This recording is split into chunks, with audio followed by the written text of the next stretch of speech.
Breaking news Vikarabad జిల్లా కరణ్కోట్లో మాజీ ward member డప్పు సాయిలు హత్యకు చేతబడి చేశాడు అన్న అనుమానమే కారణమని పోలీసులు ప్రకటించారు. అతడి స్నేహితుడైన బైన్ల బాలరాజుకు కొంతకాలంగా ఆరోగ్యం బాగాలేకపోవడంతో సాయిలు తనపై మంత్రాలు చేశాడని అనుమానం పెంచుకున్నాడు. ఈ క్రమంలోనే సోమవారం సాయంత్రం సాయిలు ఎదురుపడడంతో బాలరాజు ఆగ్రహంతో ఊగిపోయాడు. మెడపై కత్తితో దాడికి తెగబడ్డాడు. ఈ ఘటనలో సాయిలు అక్కడికక్కడే ప్రాణాలు కోల్పోయాడు. హత్య అనంతరం నిందితుడు బాలరాజు కత్తితో హంగామా సృష్టించాడు. మృతుడి సోదరుడి ఫిర్యాదు మేరకు కేసు నమోదు చేసి నిందితుడు బాలరాజును అరెస్ట్ చేసినట్లు డీఎస్పీ శ్రీనివాసులు చెప్పారు.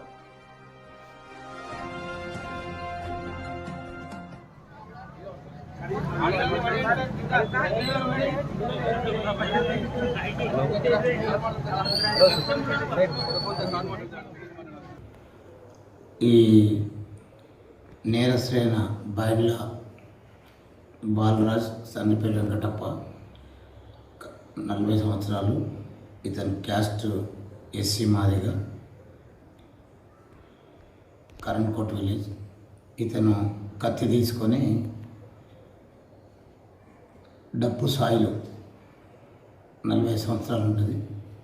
అతను తరచుగా ఈ నేరస్తునికి ఆయన భార్యకు ఆరోగ్యం బాగాలని చెప్పి ఈ డప్పు సాయిలు అనే మృతుడు ఏదో చేతబడేది చేస్తున్న అనుమానంతో అతన్ని జనరల్గా ఈ మృతుడు ఆటో డ్రైవర్ ఆటో నడుపుకుంటూ ఉంటాడు. ఒక్కడే ఉంటాడు, తన భార్య కూడా లేదు.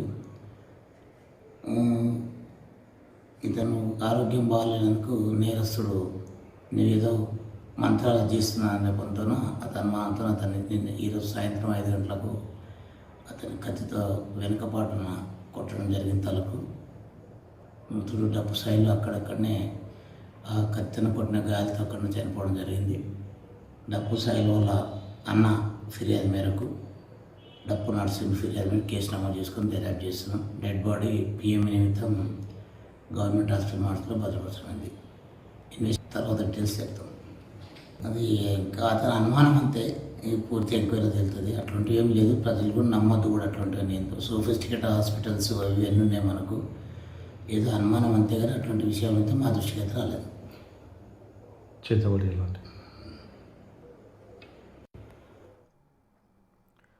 వికారాబాద్ జిల్లా కరణ్కోట్లో డప్పు సాయిలు అనేటువంటి వ్యక్తి హత్య కారణం అతను చేతబడి చేశాడు అన్నటువంటి అనుమానం పెంచుకున్నాడు బాలరాజు అనేటువంటి వ్యక్తి. సో అతనే బాలరాజు అనేటువంటి వ్యక్తి సాయిలు ఎదురుపడగా కత్తితో దారుణంగా నరికి చంపేసినట్టుగా పోలీసులు చెబుతున్నారు. మా ప్రతినిధి సుజాత మరింత సమాచారం సార్. సుజాత, పోలీసులు కూడా చెప్తున్నారు చేతబడి చేసినటువంటి అనుమానాన్ని పెంచుకున్నాడని. సో అసలు చేతబడి జరిగిందన్నటువంటి అనుమానం ఎందుకు పెంచుకున్నాడు బాలరాజు? అసలు ఆ ఊళ్ళో ఏం జరిగిందని చెబుతున్నారు? రాజేష్, తాండూరులో జరిగినటువంటి ఘటన ఇప్పుడు అందరినీ కూడా ఆలోచింపచేస్తుంది. ఎంతో టెక్నాలజీ పెరిగినటువంటి ఈ టైంలో ఇంకా చేతబడి చేశారు, అందుకోసమే తన ఆరోగ్యం బాగోలేదు అనని బాలరాజు నమ్మి తన స్నేహితుడిని చిన్నప్పటి నుంచి కలిసి తిరిగి దగ్గర నుంచి సాయిల్ని చూసినటువంటి వ్యక్తి బాలరాజు. కానీ చేతబడి చేశాడు, నా ఆరోగ్యం మొత్తం క్షీణించడానికి కారణము సాయిలు అనే అనుమానంతోనే అత్యంత కిరాతకంగా మటన్ కత్తితో పొడిచి చంపినటువంటి ఘటన చుట్టుపక్కన ఉన్నటువంటి వాళ్ళందరినీ కూడా భయభ్రాంతులకి గురి చేస్తుంది. అయితే గత కొన్ని నెలల నుంచి బాలరాజుకి ఆరోగ్యం బాగోలేదు, తను టైలరింగ్ చేస్తూ ఉంటాడు. అయితే సాయిల్కి చాలాసార్లు తన ఆరోగ్య పరిస్థితి గురించి చెప్పుకున్నాడు, హాస్పిటల్లో చూయించుకో తగ్గిపోతుంది అనని సాయిల్ కూడా నచ్చజెప్పే ప్రయత్నం చేశాడు. కానీ బాలరాజు దేవుళ్ళని ఎక్కువగా నమ్ముతుండడం, అదేవిధంగా కొన్ని జ్యోతిష్యాలను కూడా ఎక్కువగా నమ్ముతూ ఉంటాడని చెప్తున్నారు. అయితే కొంతమంది దగ్గరికి వెళ్ళి నాకు ఆరోగ్యం బాగోలేదు, అసలు హాస్పిటల్కి వెళ్ళినా మెడిసిన్ తీసుకున్నా నా ఆరోగ్యం కుదుట పడడం లేదు అని చెప్పడంతో ఎవరో చెప్పినటువంటి మాటలు, అంటే నీకు అత్యంత సన్నిహితుడు నీకు చేతబడి చేశాడు, అందుకే నీ ఆరోగ్య పరిస్థితి బాగోలేదు, ఉదయం లేచిన దగ్గర నుంచి నీ స్నేహితుడు నీ చుట్టుపక్కనే ఉన్నటువంటి వ్యక్తే నీ స్నేహితుడు, అతనే ఈ చేతబడి చేశాడు అని చెప్పి బాలరాజుకి కొంతమేరకు ఆ వ్యక్తులు చెప్పినటువంటి దాంతో తను నిజంగానే నా చుట్టూ ఉన్నటువంటి వ్యక్తి ఎవరు, సాయిలు, నా స్నేహితుడు ఎవరు, సాయిలునే నా ఆరోగ్యం బాగోలేకుండా నాకు చేతబడి చేశాడు అని చెప్పేసి నమ్మడంతోనే సాయిలుతో ఆర్గ్యుమెంట్కి దిగాడు. హత్య చేసేటువంటి ముందు రోజు రోజే సాయిల్ని కలిశాడు. ఎందుకు నా మీద చేతబడి చేస్తున్నావు, ఎందుకు నా ఆరోగ్యం ఈ విధంగా పాడు చేస్తున్నావు అని తనతో మాట్లాడినప్పుడు సాయిలు నేను ఎక్కడా కూడా నీ మీద ఎలాంటి చేతబడి చేయలేదు, ఇవన్నీ మూఢనమ్మకాలు అని చెప్పే ప్రయత్నం చేశాడు. ఆ తర్వాత ఇద్దరి మధ్య కొంతమేరకు వాగ్వాదం చోటు చేసుకొని గొడవ జరిగింది. కానీ ఇదంతా మైండ్లో ఉంచుకున్నటువంటి బాలరాజు ఎలా అయినా సరే సాయిల్ని హతమార్చాలి, సాయిల్ని చంపేస్తే నా ఆరోగ్యం బాగుపడుతుంది అని ఎవరో చెప్పినటువంటి మాటలు విని తన స్నేహితుణ్ణి చిన్నప్పటి నుంచి కలిసి తిరిగి తన గురించి అన్నీ తెలిసినటువంటి బాలరాజు అత్యంత కిరాతకంగా మానవత్వాన్ని వీడియో విజువల్ మనం చూస్తున్నాం. దాంట్లో అతనేనా ఆ బాలరాజు అనేటువంటి వ్యక్తి చేతిలో కత్తి ఉందా, ఎవరైతే వ్యక్తి చేతిలో ఉందో అతనే బాలరాజా? ఎందుకంటే పోలీసులు వచ్చారు, చాలామంది గ్రామస్తులు అక్కడ గుమిగూడారు, అయినప్పటికీ కూడా ఆయన చేతిలో అప్పటికి కత్తి ఉంది. సో తనైనా బాలరాజు? ఇంకా అట్లాగే అంటే పోలీసులు వచ్చేదాకా మొత్తం అందరూ ఆ గ్రామస్తులు వచ్చేదాకా అదే విధంగా ఆ కత్తి పట్టుకుని హంగామా సృష్టించినట్టుగా తెలిసినట్టుగా కనబడుతోంది.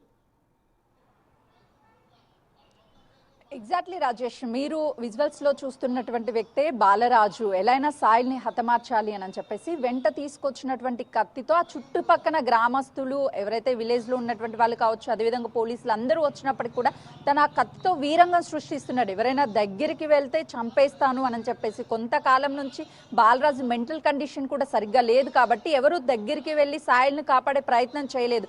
ఒకవేళ ఎవరైనా దగ్గరికి వెళ్తే బాలరాజు పొడిచి చంపేస్తాడేమో అన్న ప్రాణభయంతోనే ఎవరు దగ్గరికి వెళ్ళలేనటువంటి పరిస్థితి అక్కడ నెలకొంది. దాని తర్వాత సాయిల్ని అందరి ముందుగానే కళ్ళ ముందునే హతమార్చినటువంటి ఘటన తర్వాత పోలీసులు కూడా ఏం చేయలేనటువంటి పరిస్థితి ఉంది. పోలీసులు కేసును నమోదు చేసి ఇన్వెస్టిగేషన్ చేస్తున్నారు. అయితే బాలరాజుకి మైండ్లో ఉన్నది ఒక్కటే, బ్లాక్ మ్యాజిక్ చేశాడు సాయిలు, నా ఆరోగ్యం క్షీణించడానికి తనే కారణం అని చెప్పేసి ఎవరో చెప్పినటువంటి మాటలు విని సన్నిహితుడిని అయితే మాత్రం హత్య చేశాడు. పోలీసుల అదుపులోనే బాలరాజు ఉన్నాడు. బాలరాజును పోలీసులు విచారిస్తున్నారు. ఎందుకు తన సన్నిహితుడిని బ్లాక్ మ్యాజిక్ చేస్తున్నాడు అని చెప్పేసి, ఎవరు తనని నమ్మించారు, ఎవరైనా సరే తనను ఉరిగొలిపి కావాలనే సాయిల్ని చంపించారా, ఈ అన్ని కోణాల్లోనూ కూడా పోలీసులు దర్యాప్తు చేస్తున్నారు. పోలీసులు చెప్తుంది ఏంటంటే ఎవరు కూడా బ్లాక్ మ్యాజిక్లు ఉంటాయి, అవి చేశారు అందుకే ఆరోగ్యం క్షీణించిందని ఎదుటి వాళ్ళని చంపడం కానీ లేకపోతే అలాంటివి నమ్మి వాళ్ళ మీద వాళ్ళు ఏదైనా సరే అత్యాయత్నం చేసుకోవడం లేకపోతే ఇంకేదన్నా చేయడం అలాంటివి ఎవరు నమ్మొద్దని కూడా ఒకవైపు పోలీసులు చెప్తున్నారు. ఎన్నో సంవత్సరాల నుంచి ఇంకా వీటిని మూఢనమ్మకాలుగా నమ్మి ఒకవైపు తమ ప్రాణాలను తీసుకోవడంతో పాటు ఎదుటి వారి ప్రాణాలను తీస్తున్నటువంటి ఘటనలు కూడా ఎన్నో చోట్ల జరుగుతున్నాయి. కాబట్టి ఇలాంటి వాటిని ఎక్కడ నమ్మొద్దని పోలీసులు సూచిస్తున్నారు. రాజేష్, సుజాత, విజువల్స్ మనం చూస్తున్నాం. పోలీసు వాళ్ళు అక్కడ ఉన్నప్పటికీ కూడా తన దగ్గరికి ఎవరు వెళ్ళడానికి ప్రయత్నించట్లేరు. సరే, ఒక వ్యక్తి ఎవరో మెల్లగా తనతో మాట్లాడి ఆ కత్తి హ్యాండ్ ఓవర్ అయితే చేసుకున్నాడు. అంటే పోలీసులు వస్తున్నారని తెలిసి కూడా తను అక్కడే ఉండి అలాగే హంగామా సృష్టించినట్టుగా. అంటే మీరు చెప్తున్నట్టుగా ఆయన మానసిక స్థితి సరిగ్గా లేదు అనేది పోలీసులు కూడా చెప్తున్నారు కదా? ఎస్ రాజేష్, ఎందుకంటే తనని హతమార్చిన తర్వాత తన చేతిలో ఉన్నటువంటి కత్తి ఉంది. తననికి ఎవరైనా సరే నచ్చజెప్పి మరొకరి మీద దాడి చేసి చంపేస్తారేమో అనే భయంతో కొంతమేరకు తనని మాటల్లో ఉంచి తన దగ్గరికి వెళ్ళే ప్రయత్నం చేస్తున్నారు. కానీ తను అక్కడ కన్విన్స్ అవ్వడం లేదు. మొత్తం చుట్టుపక్కల ఉన్నటువంటి వాళ్ళని ఆ కత్తితో బెదిరింపులకు గురి చేసే ప్రయత్నమే చేస్తున్నాడు. గత కొన్ని నెలల నుంచి తన మానసిక పరిస్థితి బాగోలేదని గ్రామస్తులు చెప్తున్నారు. అందుకే తన మానసిక పరిస్థితి బాగోలేదు కాబట్టి ఎవరి మీదైనా సరే దాడి చేసే అవకాశం ఉంటుంది అని చెప్పేసి చుట్టుపక్కల ఉన్నటువంటి వాళ్ళు ఎవరు కూడా తన దగ్గరికి వెళ్లే సాహసం చేయడం లేదు. పోలీసులు కూడా కొంతవరకు దూరంగానే ఉన్నారు. తనకి చాలా పరిచయం ఉన్నటువంటి వ్యక్తులు తన దగ్గరికి వెళ్ళి ఆ కత్తిని తీసుకున్నటువంటి ప్రయత్నం చేస్తున్నటువంటి టైంలో కూడా తన అటెన్షన్ ఎక్కడా కూడా డైవర్ట్ అవ్వడం లేదు. తనని చంపేశాను, తర్వాత ఎవరి దగ్గరికి వచ్చినా సరే వాళ్ళని చంపేయాలి అన్న ఉద్దేశంతోనే ఉన్నాడు తప్ప తను చేసింది తప్పు, నేను జైలుకి వెళ్ళిపోతాను లేదంటే నా ఫ్యామిలీ రోడ్డును పడుతుంది, ఇలాంటి ఆలోచనలు ఎక్కడా కూడా తనకి రావడం లేదని అంటే తన మెంటల్ కండిషన్ సరిగ్గా లేదు అననే పోలీసులు చెప్తున్నారు. Rajesh, right, thank you Sujatha.